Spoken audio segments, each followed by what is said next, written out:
Hey, we're back again. So it's the Pedalboards of Doom news, and we bring this to you every week, and you can subscribe, and you can do all that stuff. That's amazing. But what I really want to do is talk about pedals. So what have we got? We've got loads this week. It's been a great month so far. You know, September has just been amazing for new releases, which is great because it's been pretty dry most of the year. So what have we got? First up, we've got two offerings from Pigtronics. One really cool, one a bit boring actually. So, the Echolution 3. So this is a multi-tap delay. What's a multi-tap delay? Very similar to the Eventide multi-tap delay that came out earlier in the year.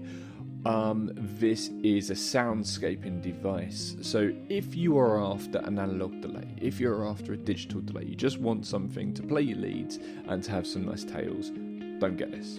Okay, this is not what that is designed for. There are better things for that job.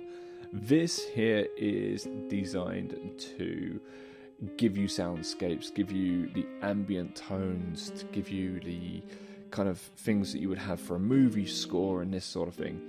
It's got reverse delay on it as well, which you can have into like big swells, but like the opposite of swells I saw in the demo. That sounded really, really cool. You've got jump, which is kind of like an octave up, shimmery sort of effect, but its own version of. And you've got the ping pong, so this is a stereo delay, so you can get some really cool polyrhythmic tones going on. Really cool. Really, really, really cool. I like the footprint. It's a nice size. I like these slightly wider, slightly shorter pedals. Would I get one? Well, I've got the multi-tap delay, so I wouldn't necessarily need one. If I didn't, I might. They're similarly priced. This is just under $300 US, and I'm thinking that this could be quite popular because when Pigtronics do something that's very interesting, like their loopers, like their infinity loopers and these sort of things, people like them a lot, and I've seen this shared around a lot. I'm thinking this could be a big seller. Whereas we've got the Gamma Drive. Now, on the face of it, the Gamma Drive looks like it's going to be something that's a little bit otherworldly, something that's going to be maybe a distortion, or I don't know, it just looks like a pedal that is going to be a little bit groundbreaking. And in how it's approaching drive tones, it is, because it's basically a mashup of germanium and LED and silicon diodes all together, so you get, it's not like you're switching between the three, and you're getting this tone that is kind of like the best of everything. But when you listen to it, it just sounds woolly. It sounds very much like it's trying to get the old school overdrive tones, not anything modern. I feel like the design for this is very contrasting against what it actually is. It sounds good for what it's doing. Doesn't suit my taste, but it's cool. I feel like it goes in the direction a bit of like the OCD and those sort of tones, and I've always felt that these are going to be good for solo guitar when like someone's just playing some like blues, or if you're just playing in your bedroom on your own and these sort of things. It's a really nice tone. In a band, I can't see how this would work very well without pissing the bass player off. But it might. You know, it's got an active EQ, so you've got a two-band EQ, but because it's active, when you turn the bass and the treble down, you're effectively boosting the mids, and vice versa. When you turn them up, you're scooping the mids. So it has got a lot of tones on there. I'd like to see some more demos of it before I make final judgment on it, because it might be that other people get more out of it. I don't know. But that is the Gamma Drive from Pigtronics. Now, something that has come out that's quite interesting is this Benson Germanium Boost.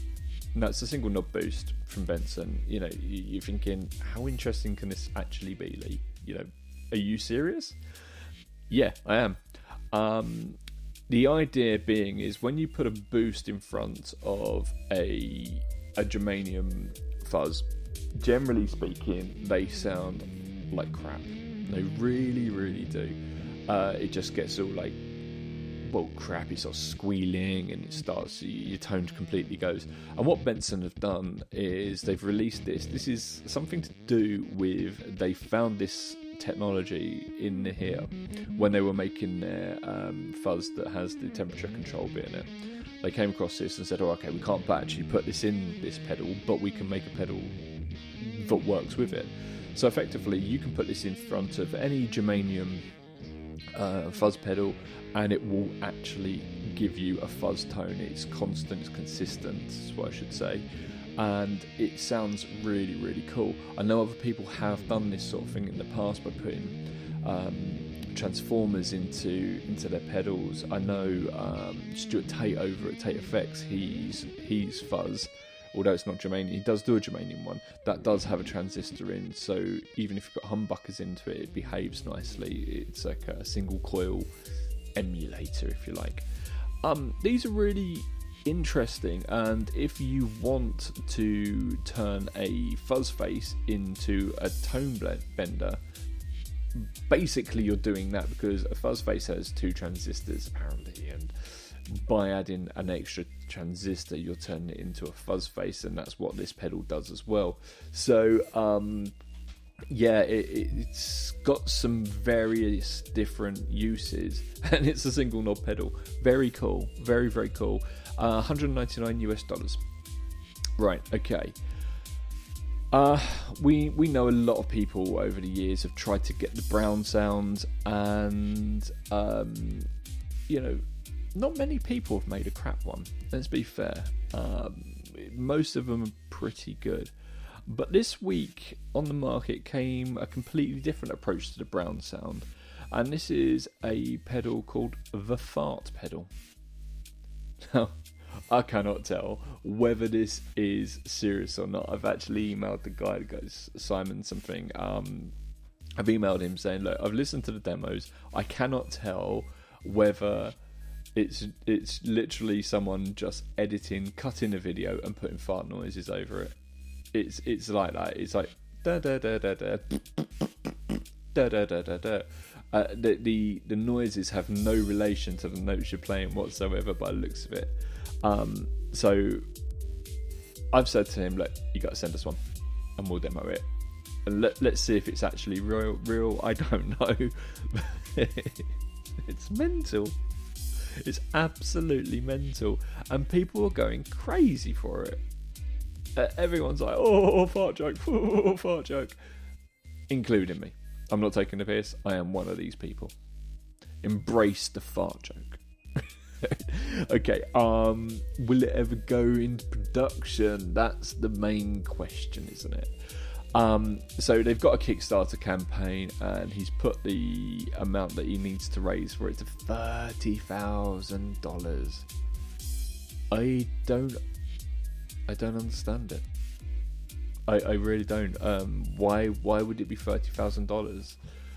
It can't be that complicated. It's got 2 knobs. It's got a knob and a 2-way switch, and the 2-way switch is wet and dry. Love it. Yeah. Let's see if it's even real. This is mental, isn't it? Okay. 2 little bonuses for us. One, the hologram. So the hologram, not the hologram, hologram Microcosm is the most watched pedal on Reverb. This makes me so happy, so happy. And why? Because people are really trying to get out their sounds. They're not just being stuck into, oh yeah, I want that overdrive, like the gamma drive. They're trying to break the mold. They're trying to come up with new tones, and and that's exactly what a Microcosm does. It's that style of pedal. It really gives you those sort of soundscapes, similar to the multi-tap delays that we were talking about earlier. So yeah, that is where we need to be going in. I suppose there is a lot of room for people to still play in the blues and classic rock and these sort of things, but it really makes me excited when people are trying to break out the mold and come up with these wonderful new tones, and that is, yes, that's what I do this for. Interestingly, on both sides of that, MXR have released another phaser, or are releasing another phaser. It's called the Deep Phase, and effectively it's a 2-knob phaser. You've got speed and then you've got feedback, and the feedback will just basically create more of a loop and just give you a more pronounced tone. And then you've got a button which turns it from a 4-stage into 8-stage phaser. So a 4-stage would be like your phase 90.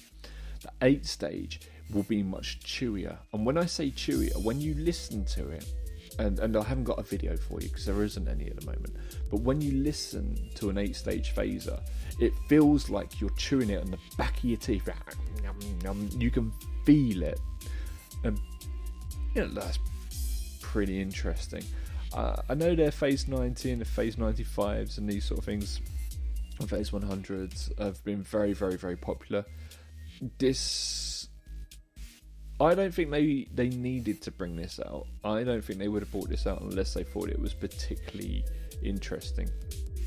I'm very keen to hear this and just to see what it comes out like. Now, it's very cheap as well. It's $129.99 US dollars, $130. Pretty cool, that. Pretty cool. Yeah, let's see what happens. Sorry I don't have any videos on it, but here is a picture instead of my head. Right, okay. That's the news this week. We'll see you next week. Have a lovely day and a lovely weekend, and thank you very much for watching, and we love you all very, very dearly. And I'm knocking my room down. Go over there. Bastard. Right, okay. See you later. Bye.